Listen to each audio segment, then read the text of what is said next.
Hey everyone, and welcome to my Procreate demo for Strong Look. This was a sketch that I just did to sort of get back into the saddle. Me and my family just got done relocating to Hamburg, Germany, so this was me just saying, hey, I haven't drawn in a while, let's just do something fun.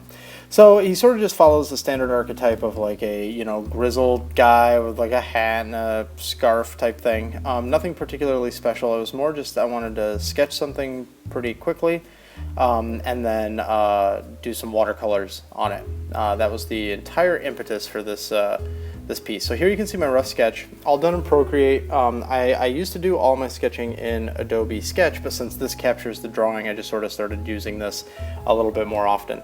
So I sketch with a sort of a brown pencil here because I knew that I was eventually going to set it to multiply so that it would absorb some of the colors behind it. So that's why it's starting with this color.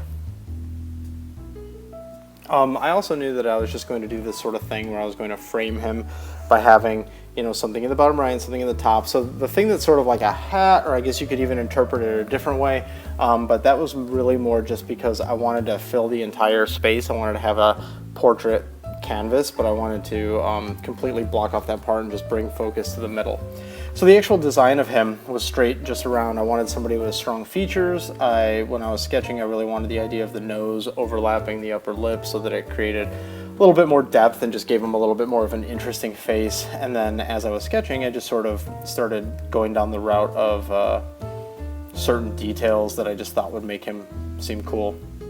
So I apologize for the quality, but in a minute here we're going to go into a zoom in. When I posted this on Instagram, a lot of people were talking about the mouth and how much they like the mouth detail, so I thought I would bring it in tighter for this. This is a new video editing thing that I have yet to do in any of these videos, so let me know if you like it. Right there, that shading that was happening, that was actually switching to the pencil shading brush that's in Procreate so that it gives it that nice textured look.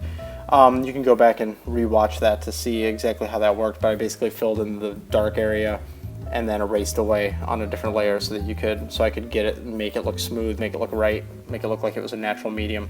There I'm doing the back side of his collar, and I just wanted it to be this one big continuous thing, so that's why it's all full. And then once I finish doing his head and neck and hair, I go back and I erase away at that back collar.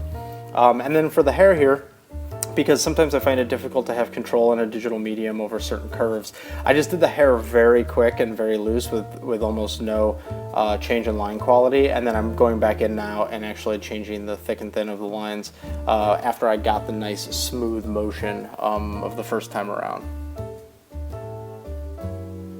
So I also zoomed in here on the ear. Some people have talked about how to draw ears and the details of the ears, and since I'm sort of toying with this idea of zooming in for detail, I thought it'd be fun to show. Also, what happens is once I'm done doing the ear, I do the cut in the ear, which is this. So I wanted to draw the ear hole first and then make sure I got the proper sort of shapes with the gash. And then here when I'm doing the hair, this is on a new layer now, layering it over the ear. And then that way I could get the original structure of the ear right, and then I erased away after that.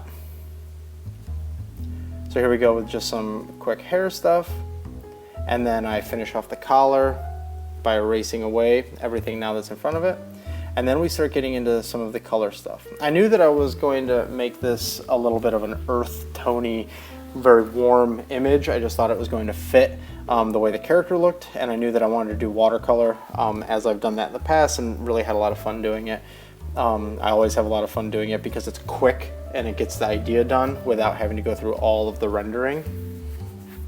So here I am. Usually in watercolor I don't go from dark to light like I do in when I'm doing just more of a rendered look. It's more about laying down like a mid-tone and then doing a little dark and a little light, so I sort of start in the middle there.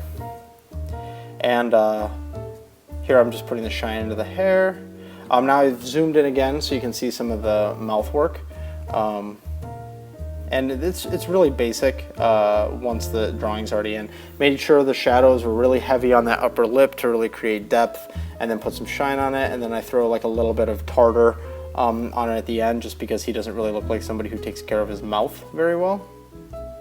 In retrospect, maybe I should have made it too dark. Now I kind of regret that. Anyways, so here now move to the eye. Very, very simple. Usually when I'm doing watercolor, I keep this whole process a lot more simple than when I'm doing the rendering. So quickly just setting the tone for the hat. That's just all a flat color that's been adjusted by the shading on top from the pencil lines. And then now just going in and adding a bunch of stuff to destroy it. So some textures, some paint splatter from the internet, and doing some erasing away and some adding of that sort of decay at the top there. And then the very last thing I do is I smudge some of the little pencil lines. You can see that throughout there. And then I put some depth of field on it. And that's basically it. So I hope you enjoyed this Procreate demo, and thanks for watching. If you're looking for me on the internet, these are the places where you can find me.